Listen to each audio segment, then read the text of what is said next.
मनसब्बा नबीयन फक्तुलू, जाली झूठी हदीस। सरकार ज़ईफ नहीं, झूठी हदीस जे।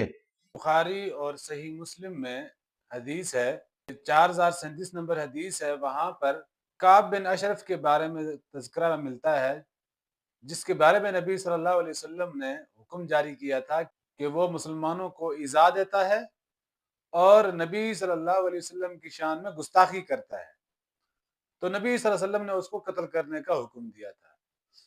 इसी तरह एक और वाकया जिसमें एक सहाबी ने अपनी लोंडी को कत्ल कर दिया था, तो बाद में रसूलुल्लाह सल्लल्लाहु अलैहि वसल्लम ने उस कत्ल को जायज़ करार दिया था। तो वजह और सबब उस और इल्लत भी ये थी कि वो औरत रसूलुल्लाह सल्लल्लाहु अलैहि वसल्लम की शान में गुस्ताखी करती थी।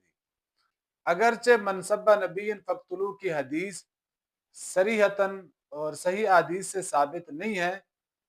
इसी मतन के हवाले से जिस तरह सही अहादीस मिलती हैं कि जो शख्स नबी सल्लल्लाहु अलैहि वसल्लम की शान में गुस्ताखी करेगा तो उसको कत्ल कर दिया जाएगा, लेकिन इसका मतलब ये भी नहीं है कि हर कोई शख्स उठकर किसी को कत्ल करता फिरे। ये बिल्कुल सरासर गलत बात है। ये फसादात को और फितने को बढ़ाने की बात है।